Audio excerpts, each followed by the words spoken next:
All right. Hey, everybody. Welcome back to the Utah Down Ballot Show. I'm here with Kim Coleman. I'm Charles Max Wood. Aaron Bolin has been unavoidably detained. Yeah, car accident. He's fine. It's okay. We've been sending him messages, but yeah, we don't know if he's going to make it or if he's going to. Hopefully we'll see him tonight. But anyway, yeah, we're just going to dive in and start chatting, see where things go. But yeah, Kim, I kind of wanted to just jump right in and talk a little bit about the convention first. And it was interesting before the convention, you were pretty clear about, hey, I can't talk about certain things because I can't bias any outcomes and things like that, right? I'm guessing you're pretty free to discuss, how things went now. I'm curious, though, as we get rolling, what's kind of the inside track on the convention? Like, did it go the way you expected? Why don't you start with talking about how awesome it was first? It was. Yeah, that's true. When we got on the call, that's what I started with, wasn't it? And no, I was so impressed, and it was funny I think too. You were saying best convention ever. I think, is that what you were saying before we went on? To be fair, my sample size is rather small. I've been to a handful. I've only been a delegate for 4 years, which means that I was elected at one caucus meeting, which is funny. But yeah, I mean, I remember going to an organizing convention and a nominating convention, and they were both nightmares. And this one, it was funny. I was sitting next to my uncle, and he's like, we've been here for 7 hours. And I looked at him, and I said, to be fair, you got here at 7:30. It didn't start till 10, right? I was like, and it's 2 now, and we're almost done, right? So, I mean, that just on its own was great. But the other thing was that it seems like a lot of the conventions, how do I put it? Like it's speech and speech and speech and business, right? And this had a lot more of kind of the, like the children's choir sang and that other couple sang and Steve and Lisa James. Mm-hmm. Right. And there was much more of the feel. Broadway performer, starring at Health Center Theater, do our national anthem, and right. Yeah. And so there was that element to it where it was like, hey, look, we're here together and we're going to enjoy this, right? The other thing that was different, I felt, was that there was a bit more focus on like the message and why we were there. And I don't know if that was you or if that was some of the tone that Derek was trying to set, or if it was a little bit of both. Maybe some of the tone that some of the speakers tried to set, but I felt like I got a lot more of that. And for the most part, I think that was a lot of the difference too. And then we didn't argue for 4 hours about the rules. That was very nice. Well, some of that was absolutely by design in the planning of it. Was, we wanted to set a tone, and really, what you said. Remember the things that bring us together, and what is it at its core? What does it mean to be a Republican? Why do we stick with this party? Why do we join this party? Why does it mean anything to us that over 2,000 people would spend a good, beautiful Saturday listening to a bunch of speeches? And so we thought, definitely, let's make it fun. Let's make it entertaining. Let's make it an experience. And then you have the speakers kind of fill in that space of where that tone was set. And I think, this past COVID year, this past presidential election year, all kinds of reasons why it was very valuable for us to come together as thousands of Republicans and come together around the things that we believe in. And as we talked about on a previous down ballot, show, uh, more than ever, those core principles and values of faith, family, freedom are under attack more than ever. So, so to come together and remember why we're there, why the Republican Hmm. Party matters. And I think for a lot of people, that's a question. Even though we have these shared values, these shared principles, um, is the Republican Party as a political party, is it valuable? Is it useful?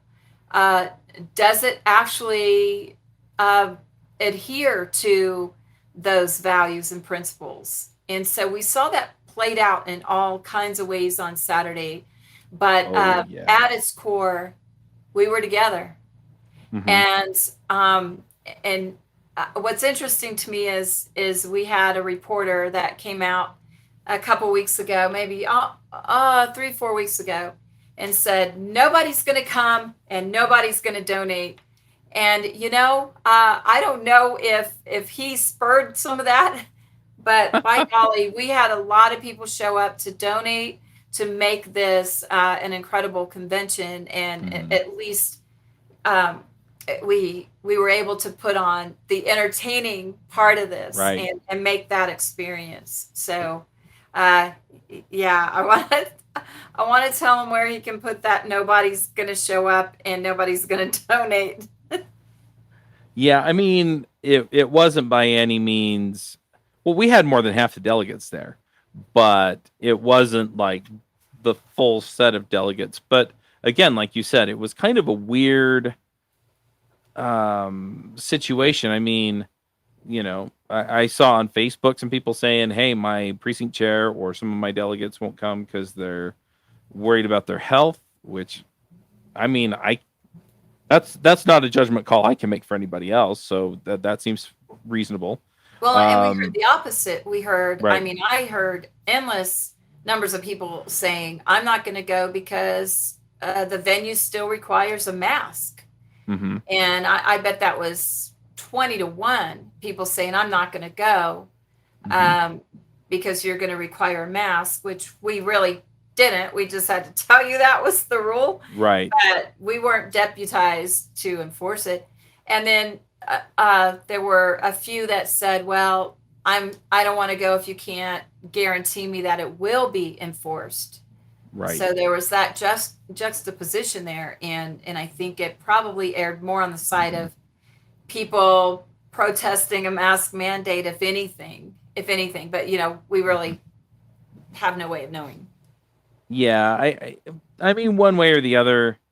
I don't want to put value judgment on any of it because, ultimately we are who we are as a party, right? And people are going to show up for whatever reasons. I felt like I had made an agreement with my neighborhood. Of course, it was a 2-year agreement, and we're 2.5, 3 years in.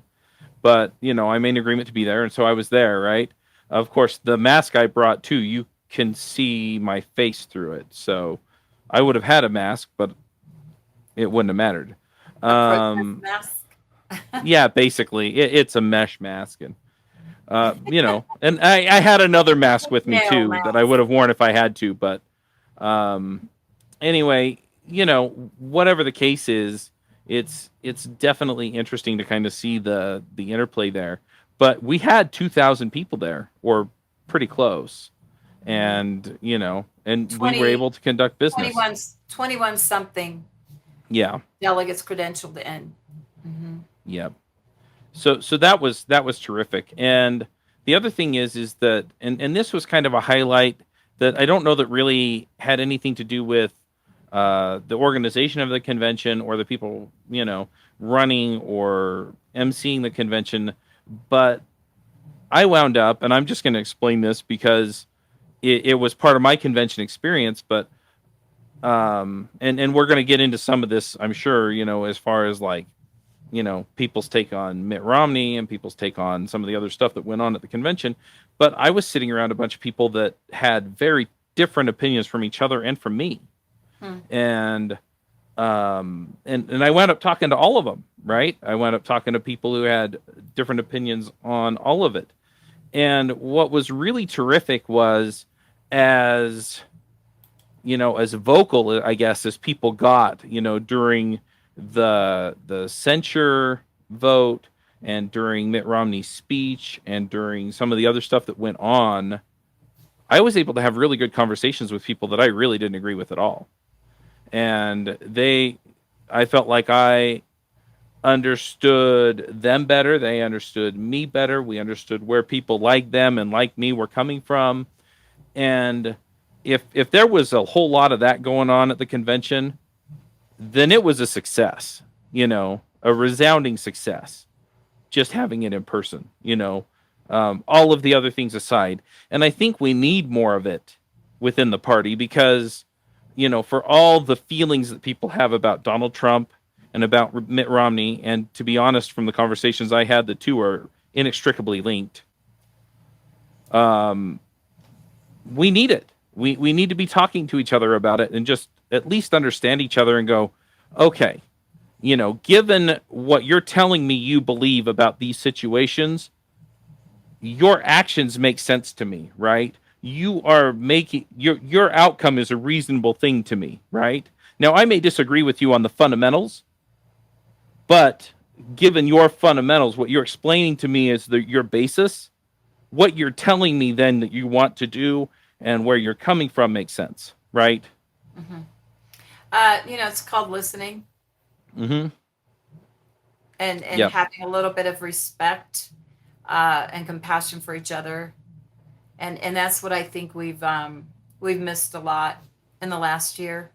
And part of it is just even the facilitation of speaking.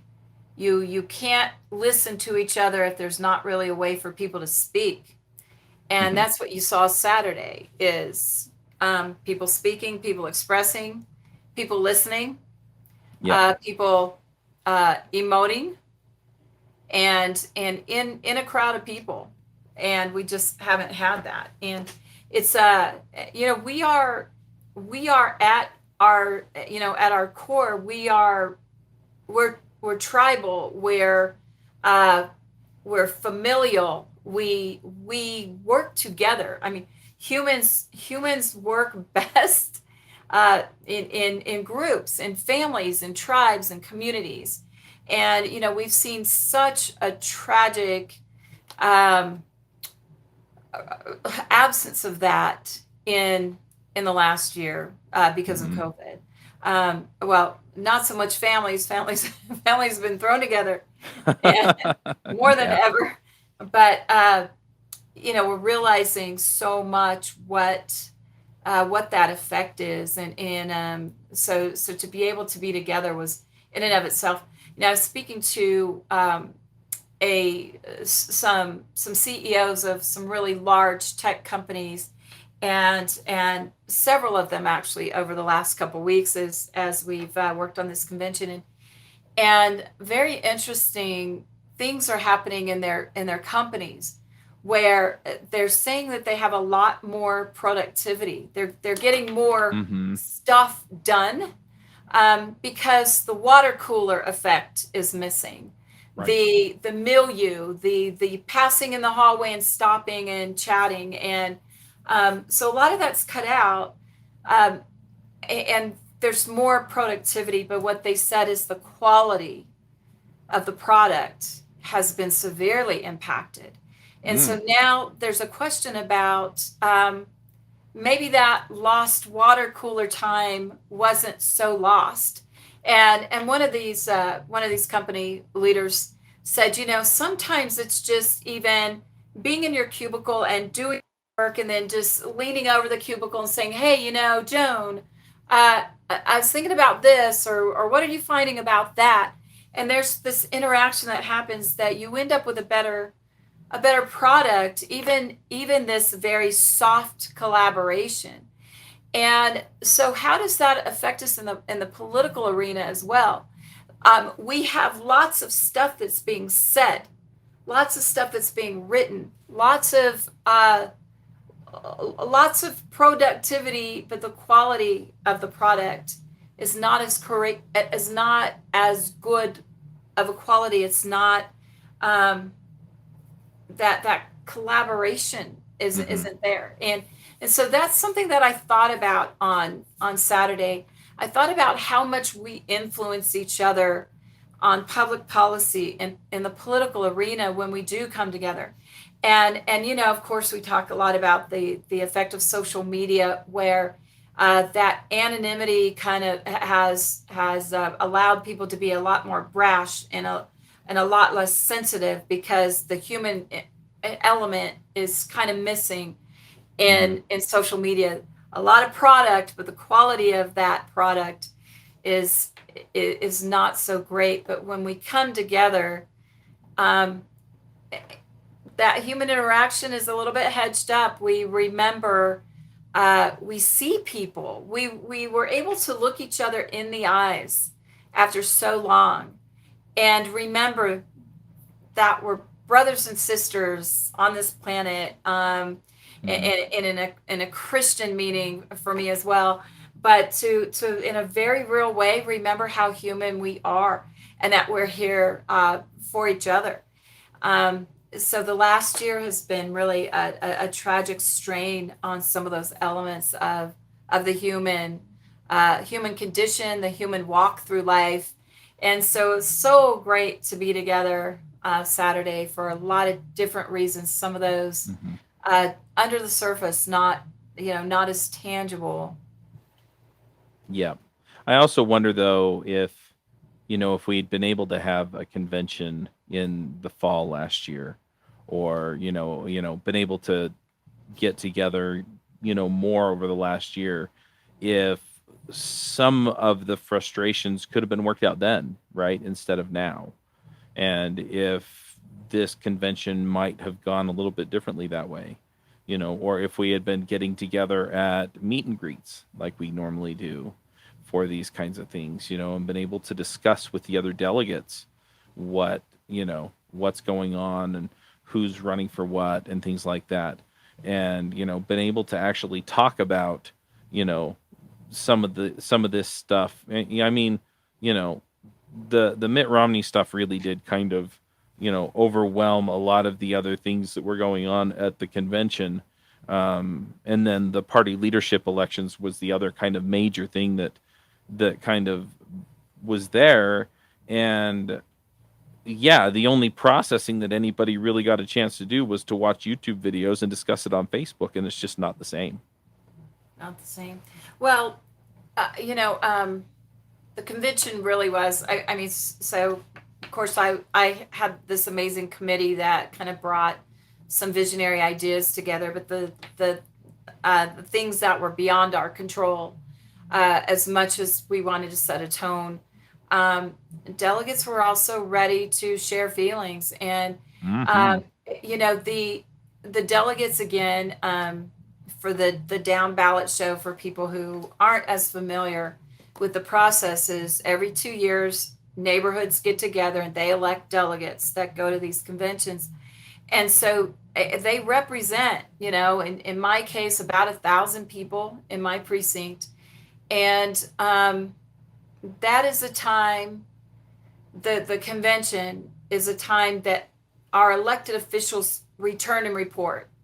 And that's also a very, very important time. And it's the accountability piece. So next year, the convention will meet and we will nominate people to represent our party in elected office. This is the year they come back and they report to us. And so people don't love the speeches. I don't love long speeches, and I don't love lots of speeches. But and there were some who were more guilty. By the way, the convention planners, we had people outlined for 5 and 3 minutes. So a lot of people went way beyond that. But to me, it's not looking at it as a speech. It's not a campaign speech. It's return and report. We put you up there. We put you in that office. You get to come back and tell us what you did with that privilege we gave you to serve for us. And it's also, delegates feel like they're going to make their feelings known, and that comes in all kinds of forms. And we had cheers, we had boos. Um, a lot of There's been a lot of talk about the boos, and Senator Romney. I really don't condone disrespect of anybody, and elected officials, but they're also not immune to the public expressing their feelings. And these are very strong feelings for some very clear reasons. So, but I will tell you this much. I mean, I don't think, I'm pretty sure he was likely expecting some of that reaction. Whether he expected it to be as loud, as dominant, or as long as it was. But I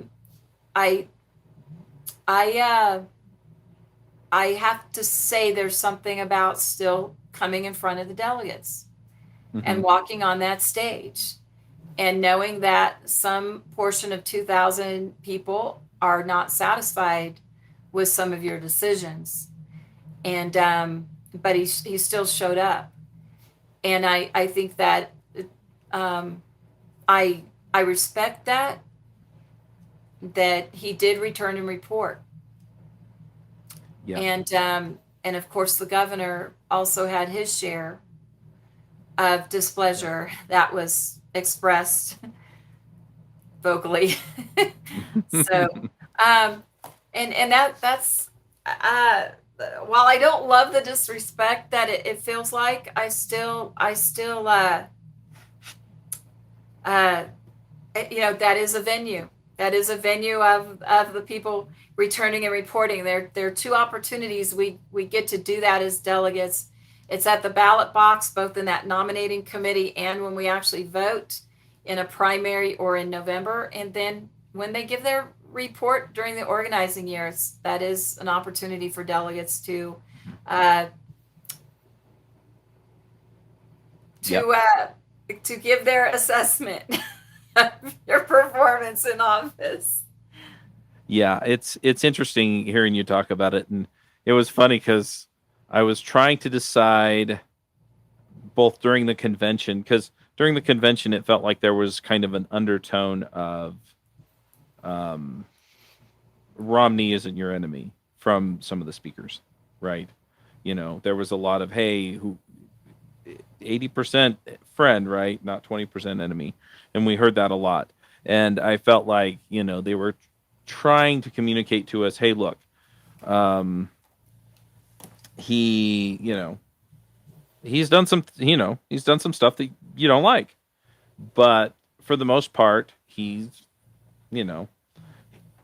most of the time, he's voting the way that you would like him to vote. And I'm going to come back around to the point on the booing and things like that. So first of all, I'm going to admit that I booed at both Cox and Governor Cox and Senator Romney. But my issues mostly stem from the fact that I have tried to reach both of them and let them know how I felt about decisions that they've made, and I haven't been able to reach them any other way. And as soon as there was that misstep, as soon as they acknowledged that the crowd was expressing their displeasure, I was done, right? They heard me. Okay, say your thing, right? And that was what, where I was kind of coming from there. And I felt like that was, because I had no other avenue. And I wish I did, right? I would much rather just call them up on the phone and say, hey, look, here's how I feel about these issues, whether they agree with me or not, and at least understand. Or have somebody from their office say, look, we understand that not everybody agrees on these issues, or something like that. But since there was none of that, I felt like that was the, the only venue I had. That Well, and said, in the other, we've been denied town halls, which is kind of hmm another, like you said, being able to sort of real time, be able to express those feelings even at the hmm town hall level. If you yep, have a representative who is not engaging you in town halls, is not answering the phone, answering your emails, that's a problem. So Saturday was probably, probably represented some pent up uh, yes, expression ready to yeah, come out. yeah. But that said, I mean, I have to give some credit, right? I mean, Governor Cox had to know that he was coming into at least some hostility, and Mitt Romney had to know that he was coming into quite a bit of hostility. I mean, there was a censure resolution on the agenda for him, and he came anyway. And as soon as I saw him walk out onto the stage with the rest of the congressional delegation, I was like, hey, at least he showed up, right? He's here. He he had to know that, you know, he was going to catch crap, just by being there with people who were not happy with him.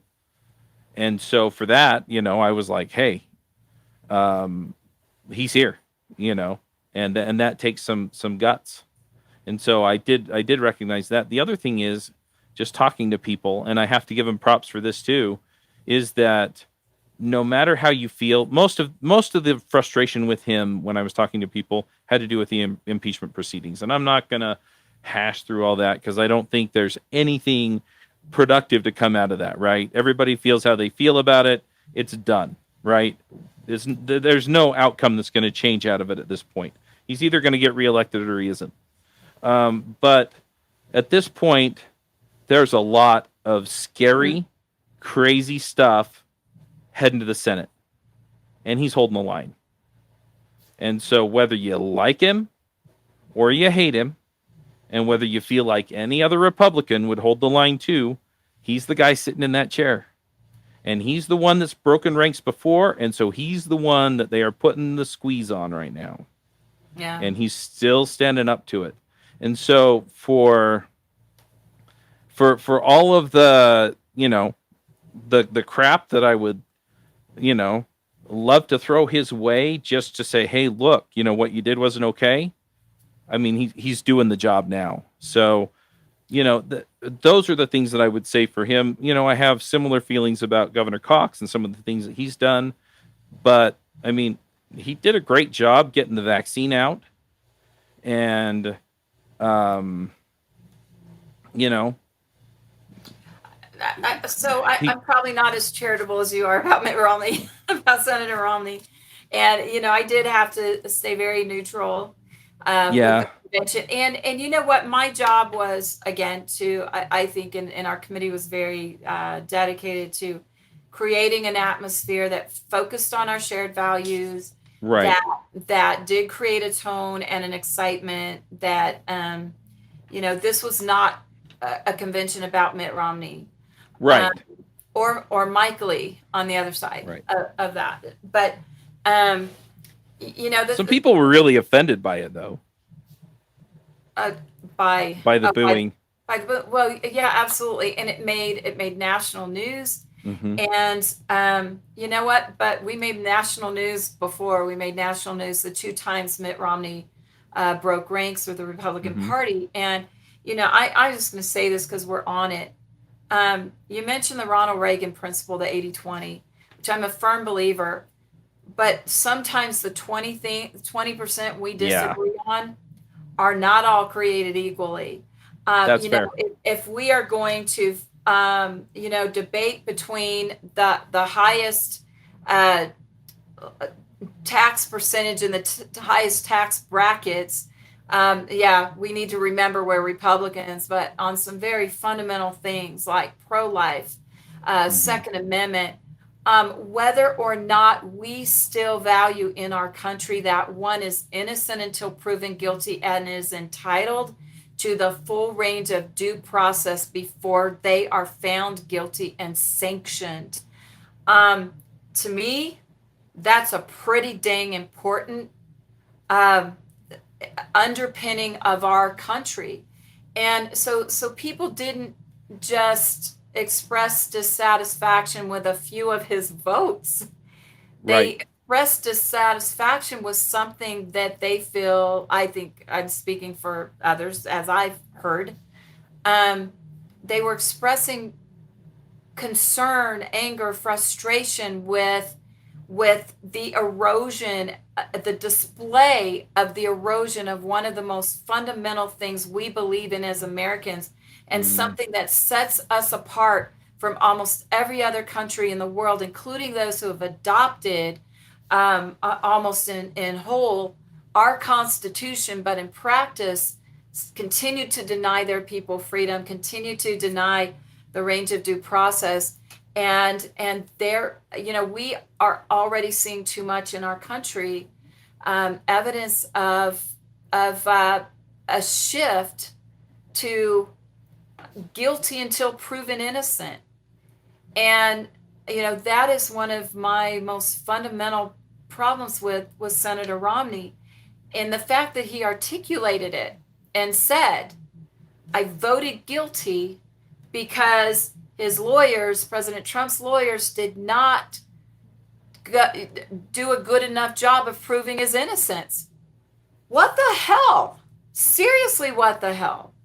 Um, so this was not just, in my opinion, this wasn't just, can't we all just get along? We're big tent, 80-20 principle. This is, we got a guy in the Senate who represents our state, who has thrown one of the most fundamental protections in our country out the window with impunity.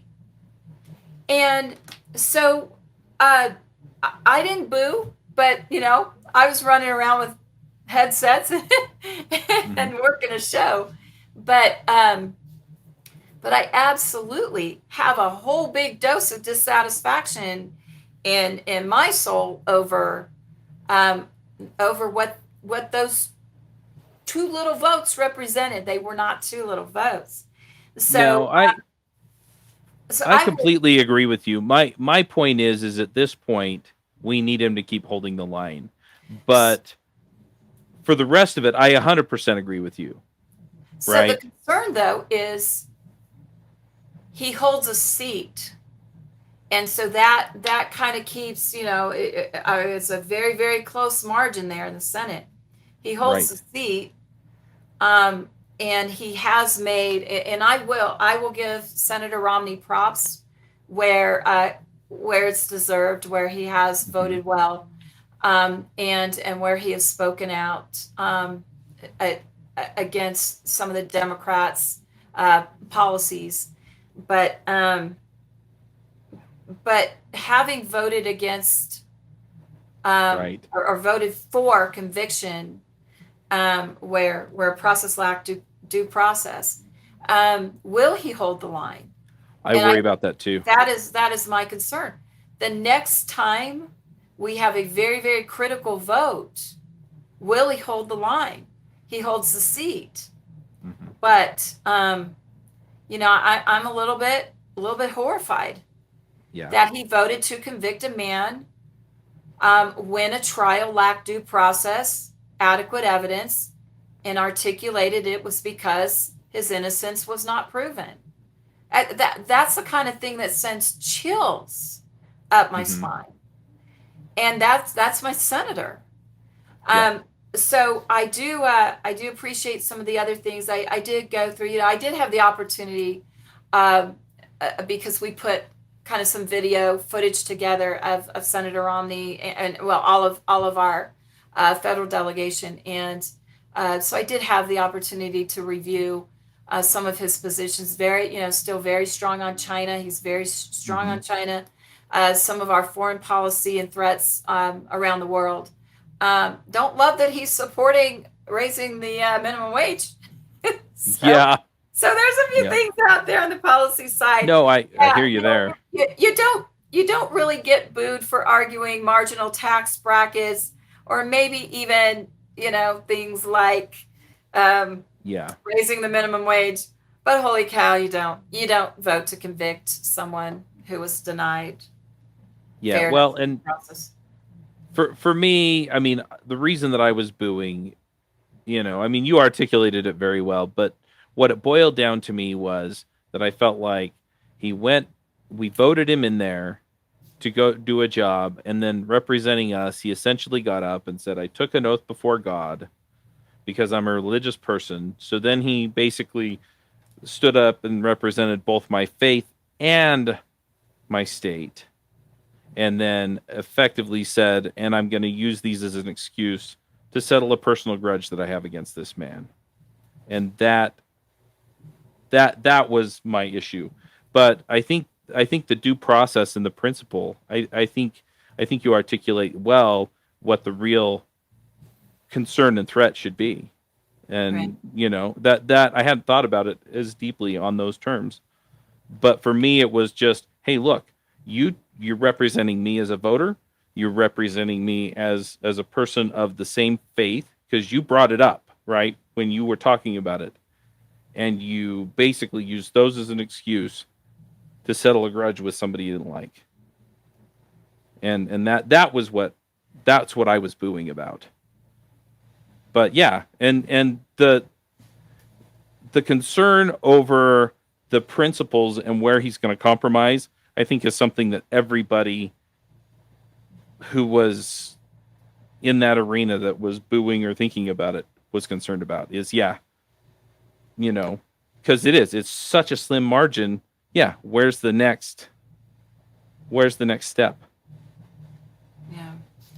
Well, those two votes were not marginalized small Mm-mm. votes. Nope. They're not the kind of votes that, we should take all of the hundreds of votes that he's going to cast in the aggregate, and those were just two. No.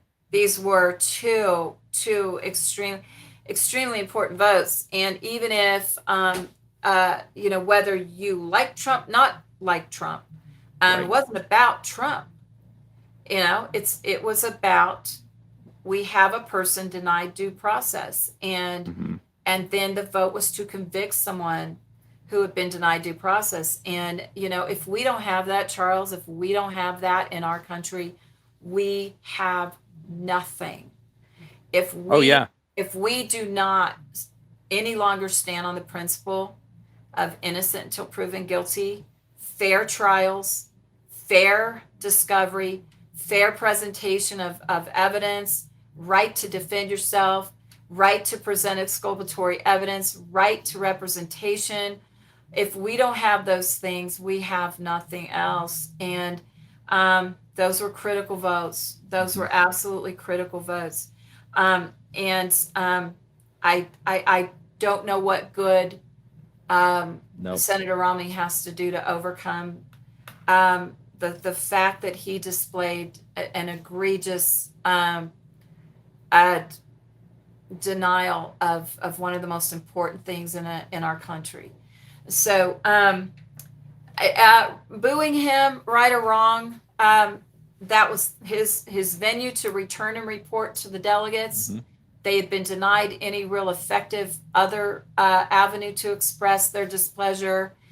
Now, but that doesn't comport with the fact that there was a resolution at the end that failed. I'll tell you, I would caution anybody to interpret what that meant, because Yeah. endless people. I mean, people. I had a lot of people express that it's kind of in the family. So whatever they express vocally earlier on in the convention was enough. And a lot of people said, that was kind of in the house, literally in the arena, but in the family.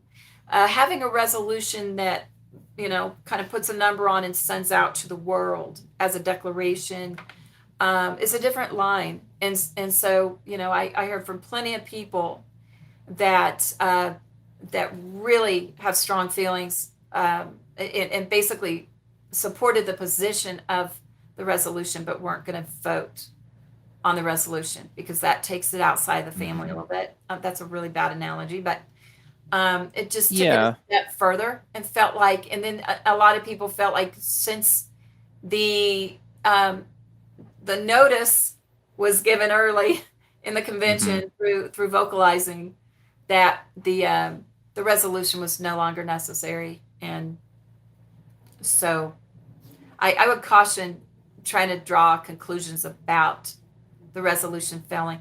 I've read articles that say, well, it was just a very vocal minority who booed.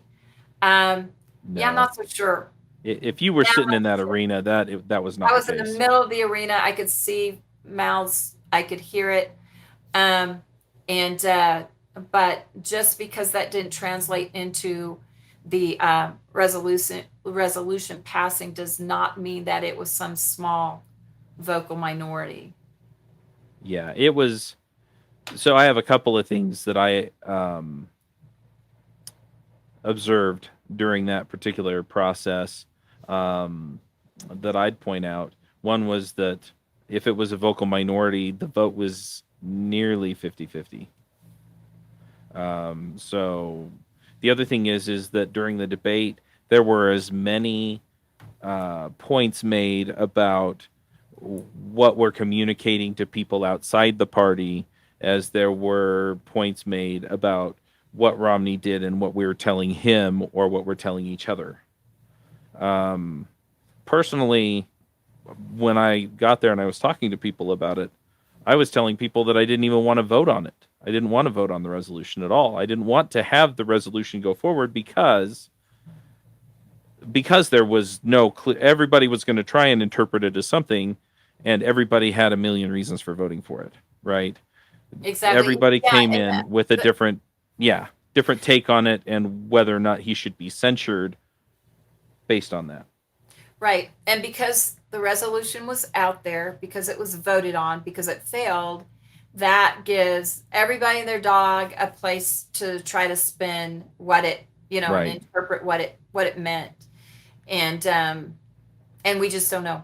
I mean, we just Yeah. don't know. But I know plenty of people that supported the concept but didn't want to take it that far. Mm-hmm. And they probably booed. So Yep. they may have booed. Um, Yeah.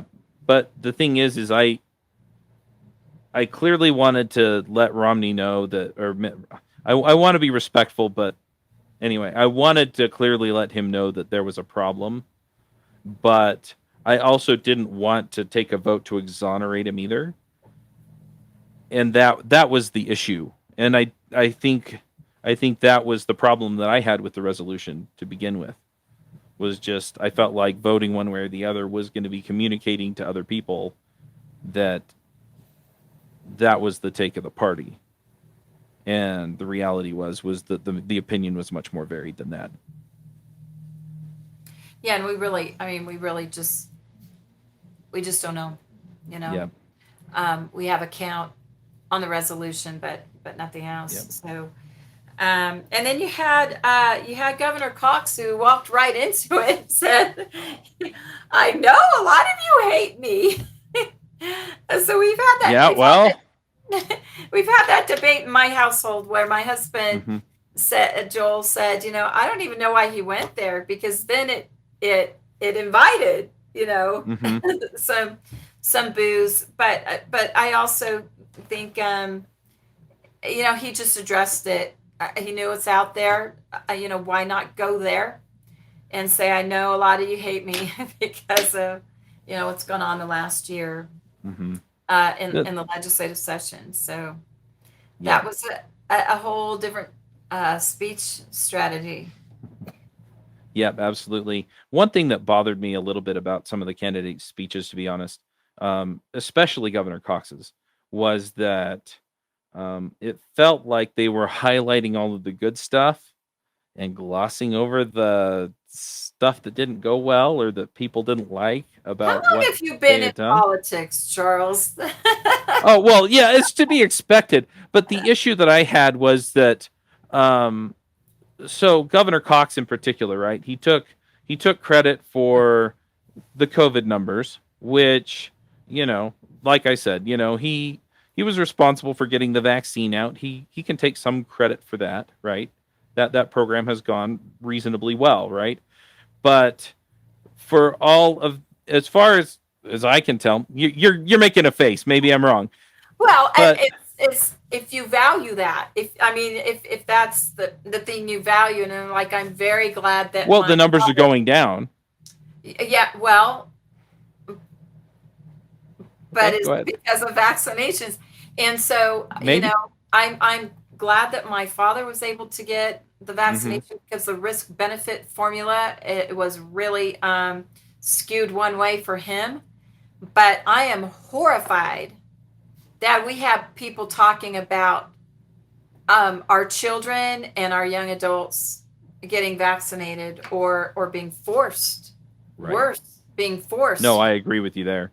So, if that's what you value, this expeditious rollout of vaccinations, what I do appreciate is an expeditious availability. And so, Yeah. yeah, so Governor Cox really has, worked to make that available for people who choose. What I don't necessarily like is then the shame campaign, Hmm. um, uh, you know that we're looking at forcing our children to get Hmm. vaccinated. Holy cow. Yeah, Uh, you put that way better than I did. My point was essentially the people who wanted it got it. got it. Yeah. Yeah. Yeah. And we've seen the numbers go down pretty steadily since it came out. Well, part of that But is mhm. that's the course of the disease. Part of that Yeah, is just a fair. lot of people got it. I mean, so I think two podcasts ago, I had just finished, the disease ran through my home, Hmm. and so now I have the best immunity, and I have the Yep. long term B cell T cell immunity, Hmm. and which is far more durable than the vaccination. So while I didn't chase the disease, and I really avoided it, tried to avoid it like everybody else, I got it. So, some of this is normal course of the disease. Some of it is that, a lot of Yeah. us got it. Some of it is a change in, The weather the warming up. things, diseases change with the climate. So, Hmm. yeah, who knows? Who knows? That's fair.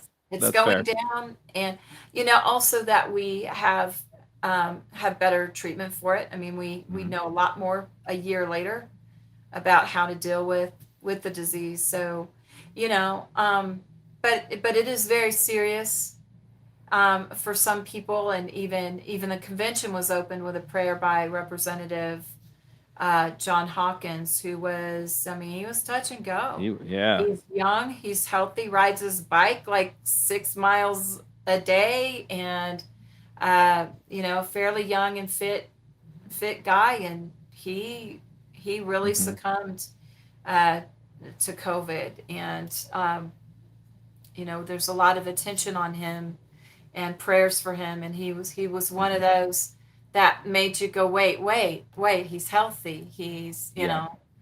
he's young, what happened?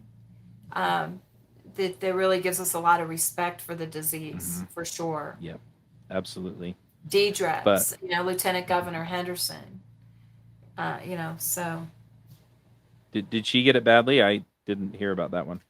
she That kid. did, and she was also disclosing about some other health factors that she's been dealing with for a couple of Okay. years. That I don't know if that was if her case of COVID was impacted by those things, but she was hospitalized once or twice Oh when wow. symptoms were bad enough. And again, she's young. She's young.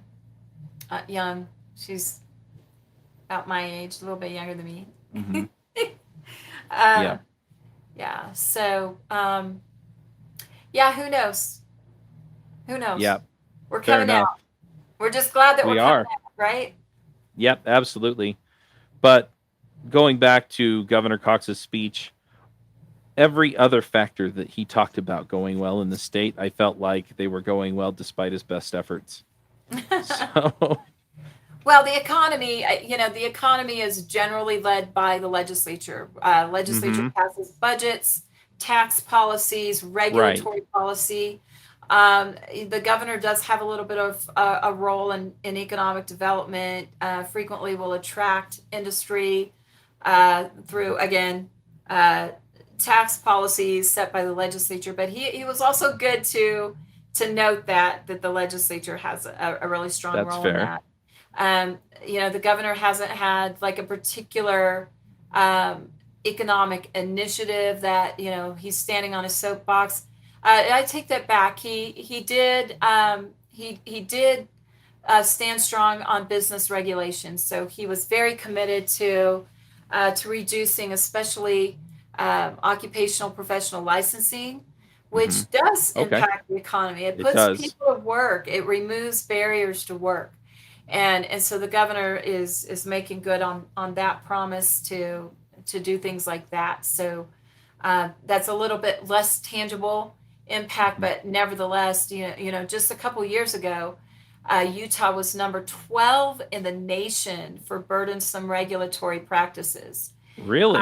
that's a whole lot of people that can't get to work, and Mm. and our biggest barrier is between sort of the low income to moderate income. That's where the regulatory Hmm. wall is, and so to be able to remove some of those burdens that the legislature has done, but also Governor Cox to be committed to that, to bring people more easily from a low income to a moderate income level is very important for our state. So, Hmm. um, and I don't know if I can announce this, but maybe I can't announce it. But Utah is going to be is going to be noted in Rich States, Poor States. Uh, the 14th year in a row as number one in economic outlook. So Nice. that may be premature. Nice. I don't know if I was supposed to announce that, but that's coming. So that's a big deal. 14 years in a row. There are states that Nice. are nipping at our heels and are getting Hmm. close. And I think had we passed that bad tax reform policy 2 years ago, Oh maybe man. we wouldn't have held on to our number Uh-huh. one seat. So Yeah. Boy, that was some grassroots effort to get that pulled back. I think when I speak to some of the economic stuff with Governor Cox, what I saw was just again kind of pushing kind of the lockdown mentality to a certain degree and things like that. It seemed like he was kind of encouraging that where he couldn't directly put his thumb on it, and that did hurt business. I mean, yeah, we weren't as hard as a lot of other states, probably most other states, but there was still a lot of that going on. I mean, a lot of restaurants, it was just you can either come pick it up or hopefully we're on DoorDash. well, and there are Other businesses that are forever out of business now. Yeah, and so for Forever as out. much as yeah, we're on an upward trend. There's some responsibility to be borne for some of these other things that came down the pipe. Well, and let's be clear. He got a lot of applause when he talked about the mask mandates going away. That's not his. That was not him. He was the just wear the damn mask guy. And let's not Uh-huh. forget, he was the just wear the damn mask guy. But it took the legislature pounding on him. And they finally came up with a compromise where, and frankly, I'm not sure they needed it, the compromise, but so they can backstop. And the backstop means, okay, if you don't do the right thing proactively on your own, then there is a hard stop. Right. Well, he's going to swoop in, like, like a week before and say, look at me, I'm the hero of the day, and I remove Hmm. masks. And but the thing is, the inexcusable thing, the absolutely inexcusable thing, um, and I'm going to go as far as to say the unforgivable is forcing it on children still. Yep. To have forced it on them in the first place, to remove it from everybody else in the state and Yep. force it on our children is an unforgivable abuse of children. You don't get to be the governor. You don't get to be the governor. So I'm not going to forget that in a Hmm. few years. And I'm not one of these people that say I'm coming after you. Yeah, I'm not one of these people that threaten to, I'm going to do what I can to take you out of the ballot. But this is unforgivable. It's unforgivable. No, well, and there are studies that show that it harms those kids. Children. Yeah. What's that? There are studies that show that it harms those kids. It's not just, oh, it's inconvenient that they have to walk around with that thing on their face. It hurts those kids. And the other thing that's unforgivable to me is the justification that, because I went on because I was like, okay, how is he justifying this, right? Because I thought, oh, well, he's going to try and tell us he's protecting the kids. No, that wasn't it.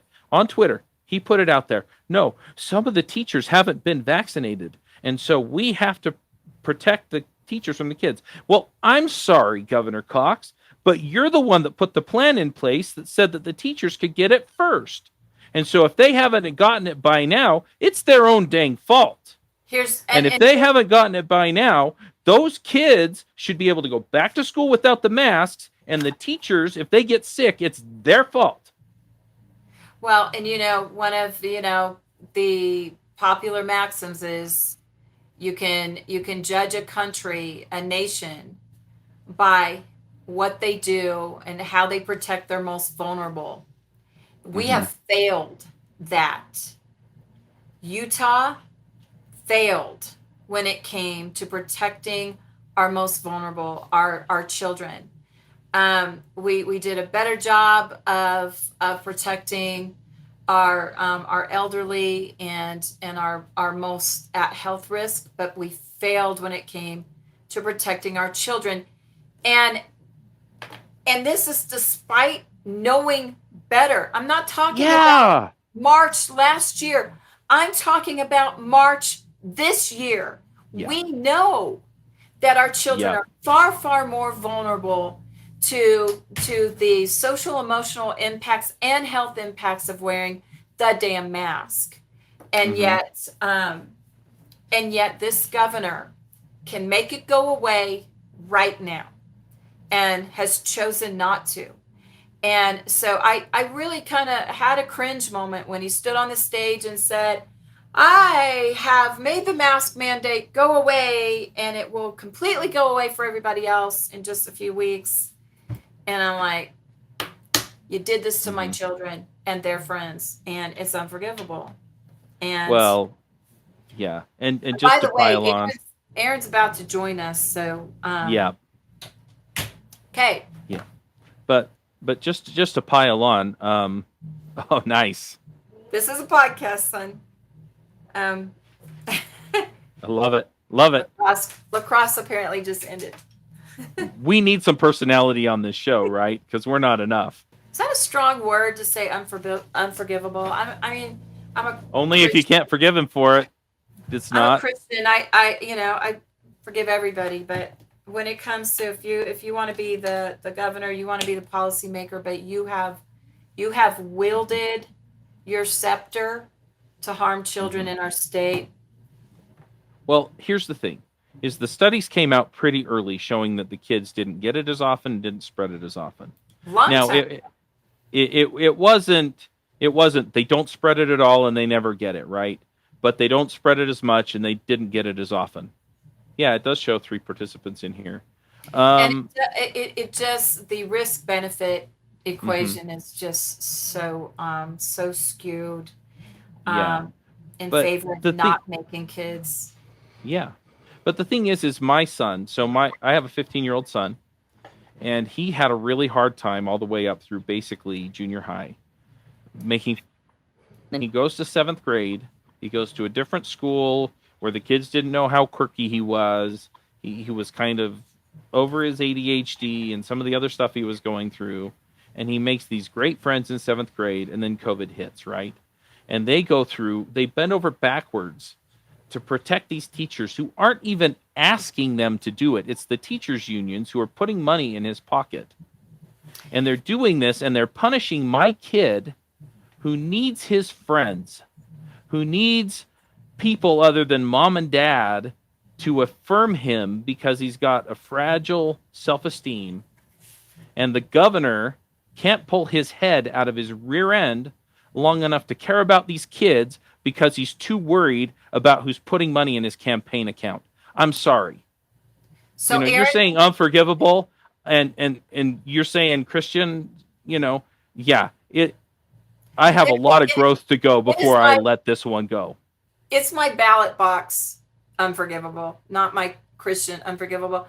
And so, Aaron, we've covered a lot of territory. We've already done Mitt Romney. I'm sorry. I don't know if you want to throw in. No, it's okay. It's okay. We know how Aaron feels about Mitt Romney. He didn't boo, but he did in his head, and I just don't think that people can say, just shut up and agree with us. That's my 2 points on that. So now we're talking about how Governor Cox took credit for making the mask mandates go away, except he forced them on our kids. So I had some strong words to say about that. So yeah, hey, Aaron, why don't you recap your week in politics for us?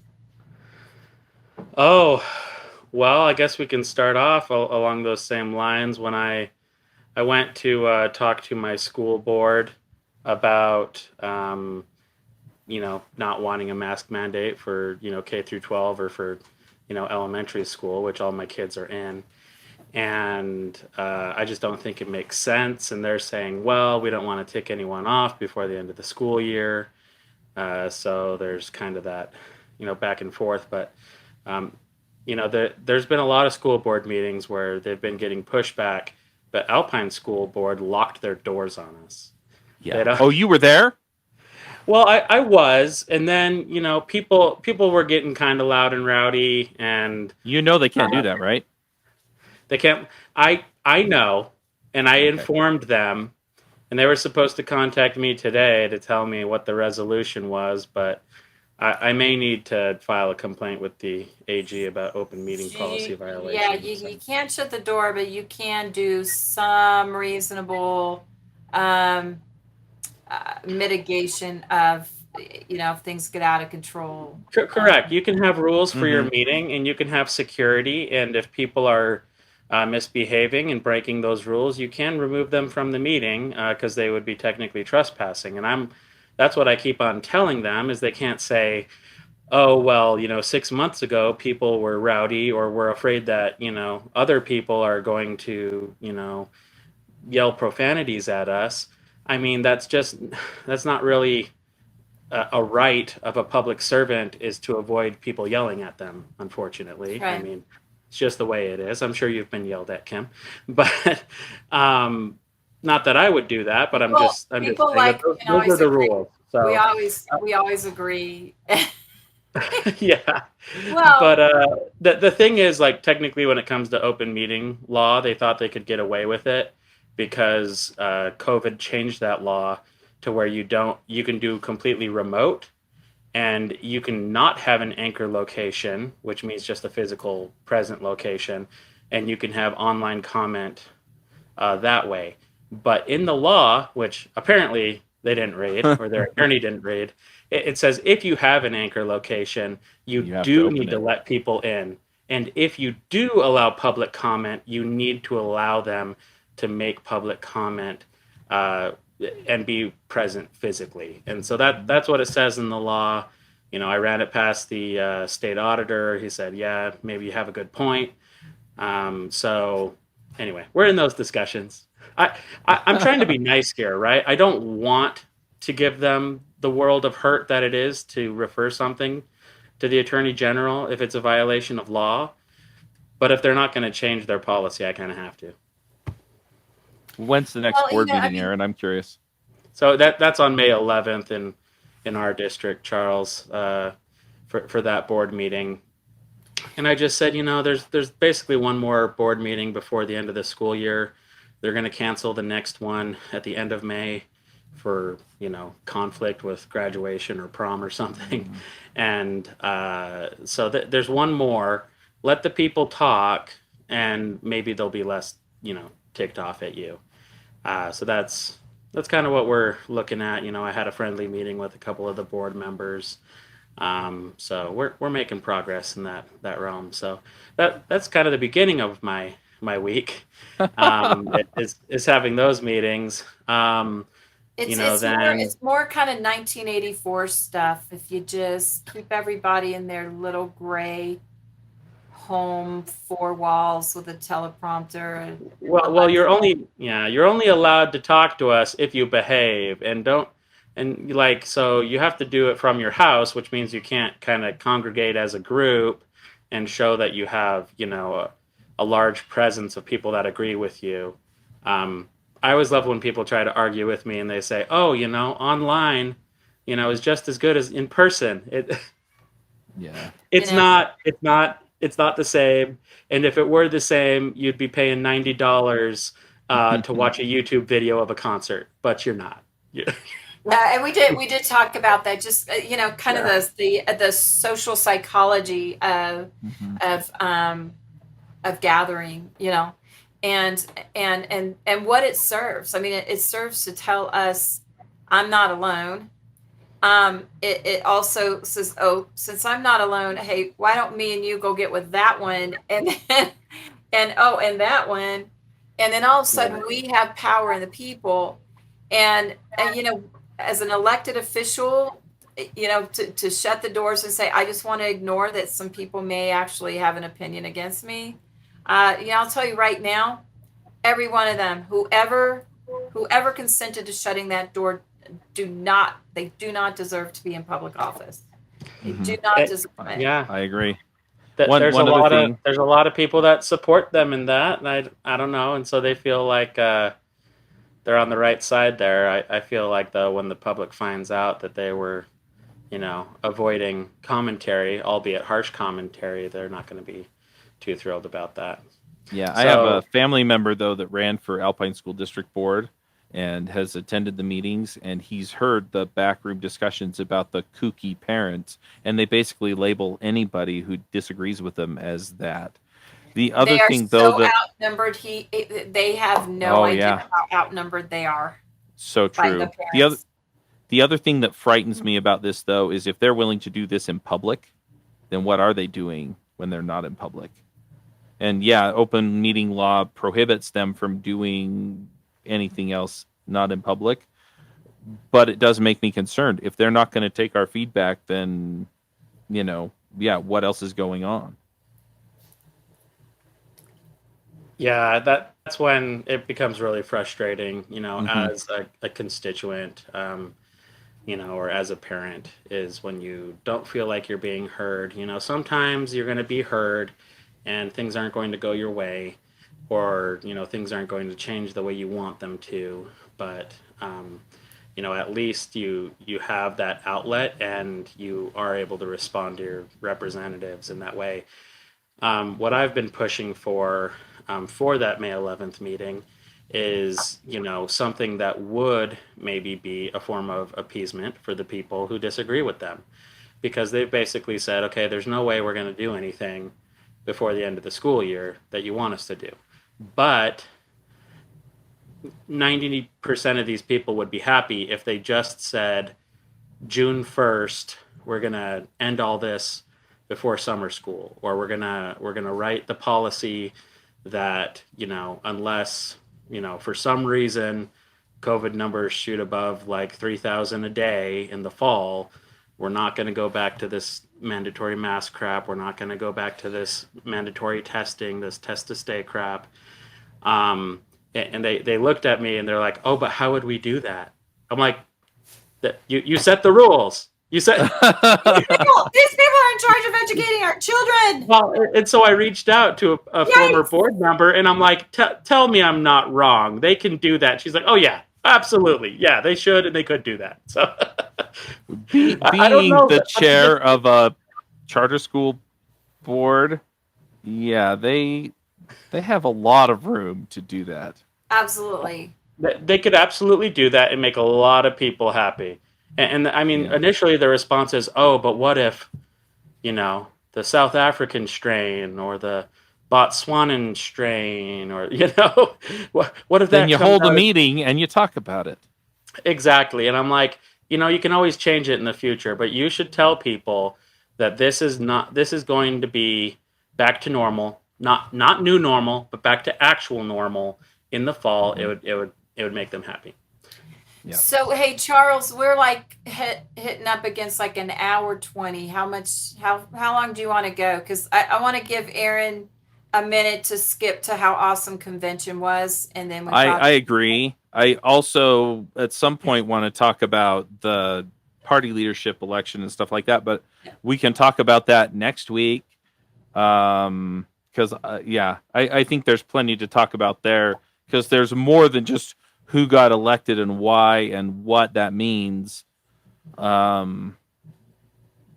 think we could go for another hour and a half. Yeah, why don't we kind of end here and maybe just edit a second video? Yeah, we started with how awesome convention was. So Aaron, why don't you tell us how awesome convention was, and we'll wrap it there, and then yeah. Okay. Well, first I wanted to know, Kim, like, so next time we talk, you don't need to be neutral anymore. You can give your unfiltered opinion on things. I asked her that. That's also how Charles started. Okay. So good. No, I loved convention. I loved it. Mm-hmm. All, 14 hours, of it for me that day. And I'm sure it was 24 hours for Kim. I know, Chris Null didn't, even sleep for more than an hour. So, we shared 5-hour energies that day, but it came together really well. I've been to a number of conventions now, I guess every year since 2016, and this is the best convention I've been to. It just was. What? It was really good. I mean, there's always like, things that you can like improve upon and whatever. Yeah, exactly. Speech time limits, whatnot. But we weren't really in control of a lot of those things, and some of them require saying no, you can't go first, and no, saying no to the elected officials is sometimes hard. But it was really great for me. I was running my Pro-Life Utah booth out in the hallway, and that was a lot of fun. And I met a lot of great people. And talked to a lot of great people, and we made a lot of money for the mothers and the babies, which is the most important thing. Awesome. And even though it was quite long, like hearing the speeches, hearing the musical numbers was fantastic. It was energizing. I tell people that, okay, the one thing that you want to write, articles about, that was less than 5 minutes. And it was a fantastic day. Not all the elections even went the exact way, I wanted them to. And I'm okay with that, because I'm happy with the results, and I was happy with the convention. So, I guess those are my thoughts. I saw a lot of people, after a very long day. Was it like 5 o'clock we were out of it? I don't know. People in line to get out of the stadium, and we're all just, chanting and like, bantering with each other, like with our windows down. People were happy. They were glad to be, part of the Republican Party. They were glad to, stick it out and be part of that process. Yep. All right, Charles, why don't we end it there, and then let's come back in the next segment, talk about the results and what the Republican Party needs to do next. Yeah, let's do it. All right, folks. Max out.